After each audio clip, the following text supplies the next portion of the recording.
So I may or may not have picked up some new stuff. I ended 2024 with a game collection video, and I mentioned wanting to expand my physical collection. Most of the stuff I picked up is not even in production anymore, and that's a really big part of why I'm so interested in preserving its existence and memory. For me, part of collecting is not even really just using the things that I pick up, but it's also ensuring that I'm part of the preservation of the memory of some games that I really, really love, and having it be available for people and myself no matter its digital availability status. If you've watched my videos before, you would know that I don't have any modern gaming consoles, so in order to finally play Final Fantasy VII Rebirth, I had to pre-order the digital version, and that breaks my little collector soul. But enough about the blight that is digital downloads. Let's take a look at my recent pickups. So in my past game collection, I showed you that I have 10 too, but I mentioned that I don't have 10. Well, not anymore. I picked up a physical of 10, and it seems to be in really great condition. It also has the manual. The manual is a little bit damaged, but I don't really mind. I just like to have the manual in general. I just think that there's such like a period piece. Like manuals have like weird adverts in them and like artwork that's so like period for the release time, and I just think that they're fun to go through. I always enjoyed looking through manuals as a kid, and I still enjoy it. And the disc. I have not tested if it's working, but they did say that it was working. I should probably go after this video and test it. I'll leave a little note here to let you know if it worked or not. But the listing did say that it was tested, so I'm just gonna go ahead and trust the eBay people. No, of course I'm gonna check it out myself. And yeah, so now I have 10, and I can go on my pretty little shelf and have 10 and 10-2 next to each other. The second and last game that I picked up is Theatrhythm Curtain Call, and the game is into— oh my god, I forgot how hard 3DS boxes are to open. There we go. And I have the little manual here and the game. I love this game. I have it on my 3DS, but just like the digital version, I don't have the box of it, so I decided that I should go and pick up the physical. I think it's a great addition to my collection. I think it's a really awesome game.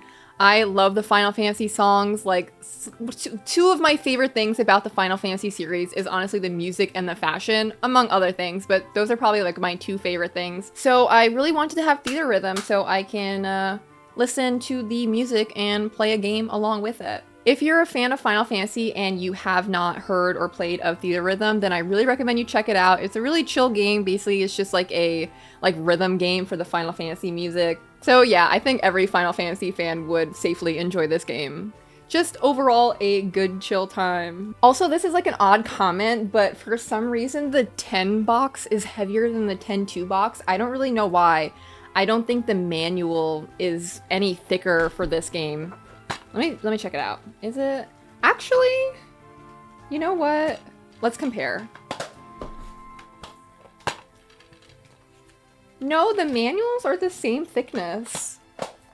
The next thing we're gonna check out is this figure that I got from eBay. And yes, it does fit in this teeny tiny box. You'll be amazed.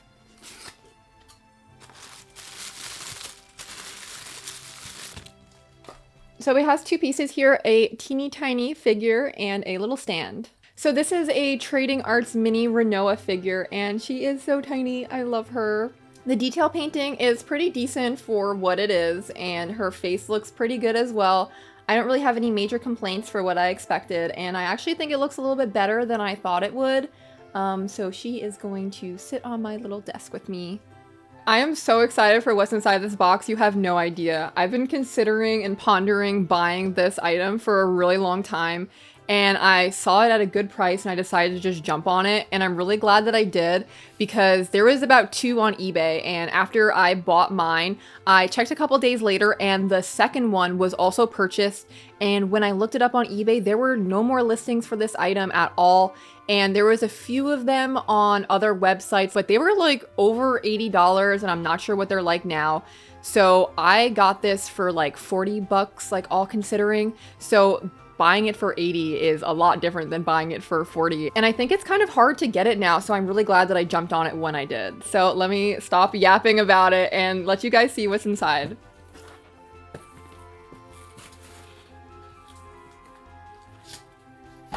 The next thing that I picked up is the 2001 Squaresoft The Art of Final Fantasy IX art book. I am so delighted to have this book. You have no idea. I think that this is one of the greatest Final Fantasy art books of all time. I love Final Fantasy IX. Final Fantasy IX is my favorite Final Fantasy game, and I am just so excited to have this. I think as an art book in general, like as art books go, this is a phenomenal one. There is so much information in here. They have character artwork for almost every NPC in the game with like size comparisons to the main crew. There are sketches of all of the environments, like the battleships that they have, the airships that they have, all have concept artwork. So in here is actually a piece of printer paper, I guess from the previous owner, and it has a pencil drawing of one of the character designs featured in the book. And that is just like so fun. Like, I love that so much. It feels like such a nice little treat. I love getting like the essence of the item of the previous owner. They must have like really loved it, considering like the little bit of like the banged up corners and like the drawing inside. I'm really happy to take such a loved item and put it in my collection. I can really feel how much this book was enjoyed, and I can't wait to have it in my shelf. I'm so excited to share this next pickup with you guys. Kindly sent to me by today's sponsor, Meccha Japan, is the Bring Arts Yuffie figure. This box has been sitting on my shelf unopened for a little while now, and it's honestly been slowly killing me inside. Before we free Yuffie from her cardboard prison, let me tell you guys a little bit about the super cool company that made it possible for me to show you guys Yuffie today. If you're into games, which I'm assuming you are because you're watching this video, or anime or nerdy adjacent things, I don't know, then I really recommend checking out Meccha Japan's online shop. They've got a huge collection of some pretty cool physical merchandise of popular Japanese licenses like Dragon Ball, Final Fantasy, Studio Ghibli, Elden Ring, and just too many more to name. Yuffie traveled all the way from Japan to get to me, and I honestly thought the shipping time was incredibly reasonable and faster than I thought it would be. So I feel confident recommending just checking them out, and you can use my link in the description to let them know that Clover sent you. Just going to their website and browsing their collection is honestly so personally entertaining and fulfilling just because I love trinkets. Also, I found their pricing to be pretty reasonable in comparison. If you find anything that you like on their shop, you can use my code CLOVER10 for $10 off a 100 and above purchase. As of the recording date of this video, Yuffie is about $114, so if you've been considering picking her up or any of the other Bring Arts figure, try out Meccha Japan and see how you like it. Okay, let's go free Yuffie from her plastic chains. Okay, let's get in here and open up Yuffie.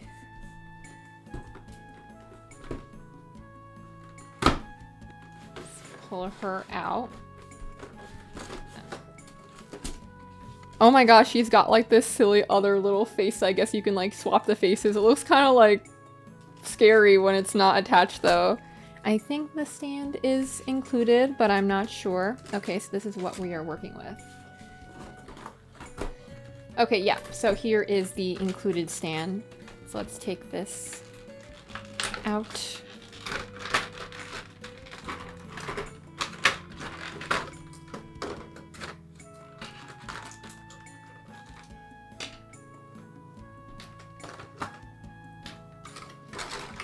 Okay, let's take her out first and save these pieces for later.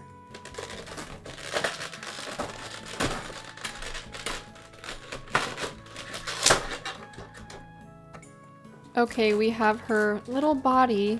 Oh my gosh, she's a little tinier than I thought she would be.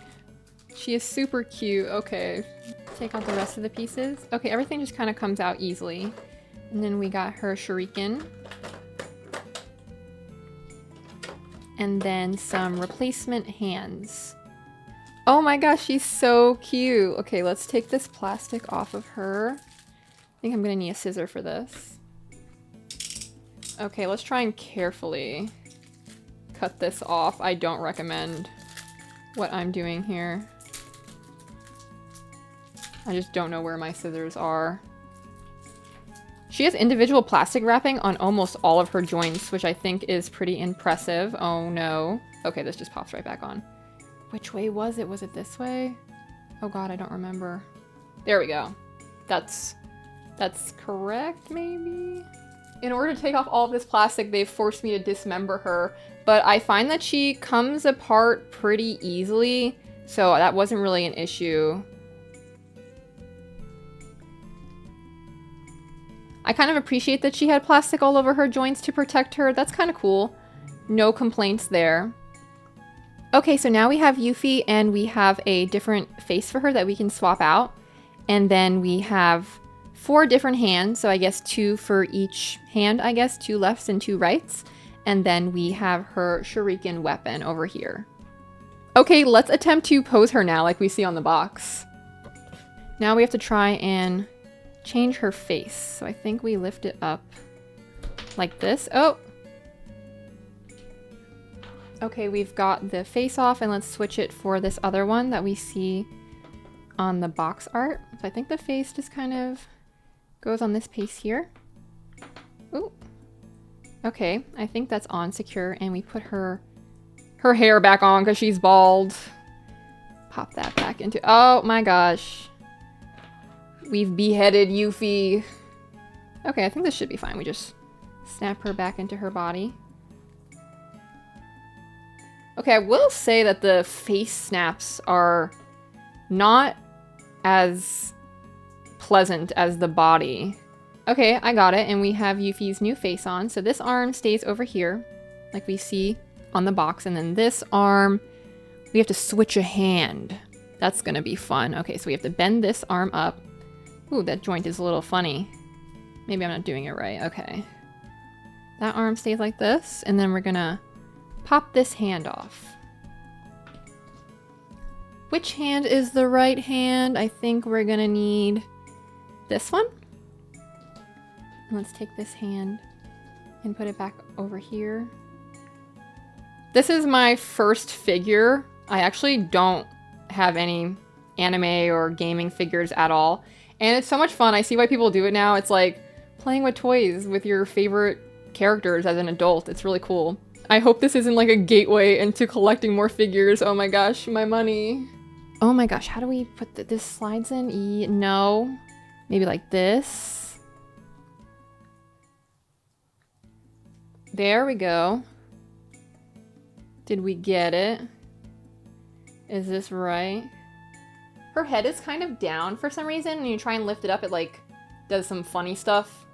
So I don't know how I feel about that. But I think it's okay. Okay, I see the error in my ways. This goes behind there. Okay, I think that this is as close as we're gonna get to the box pose, and I'm pretty happy with it. I think she's super cute. She is a little bit tinier than I thought she was, but that has nothing to do with the product. That's just my expectations because I don't read product descriptions. I see a cute Yuffie and I buy it. So overall, I think she's super cute, and I'm really happy to have this figure. Again, thank you to Meccha Japan for sending Yuffie to me. Okay, now let's go put her up on my shelf because that's the part I'm really excited about. I feel like a lot of us were really blindsided when it came to digital games and the shift over to digital. Like with computer games, we don't even have an option to have boxes anymore, so it's really nice for consoles that there still is an option. They are attempting to remove discs from consoles as well, but we are not gonna let it happen. We are gonna buy those external disk drives and we are gonna buy the box games, right? Of course, physical things can break, and that was the initial appeal of digital, as in like, okay, a digital game, this disc will never break, my dog will never chew a hole into it. But also, a company can just remove the license at any moment, and that is no longer available to you. So if you keep your physical stuff in good condition, you are ensuring that you can continue to really enjoy something that you love for a long time to come. I already really like toys and trinkets, so expanding my game collection also just makes sense to me as well. I don't like to have things taken away. I just don't feel comfortable with the idea that something is actually not in my possession and I spent money on that thing. So do I actually own it if I can't touch it or have it? I don't know. That concept is kind of funny to me. I hope this inspired you to work on your collection, and if not, maybe it just at least made you ponder about if you would collect from a game series, which series would you collect from? I hope you enjoyed the stuff that we looked at and thought it was cool. Bye!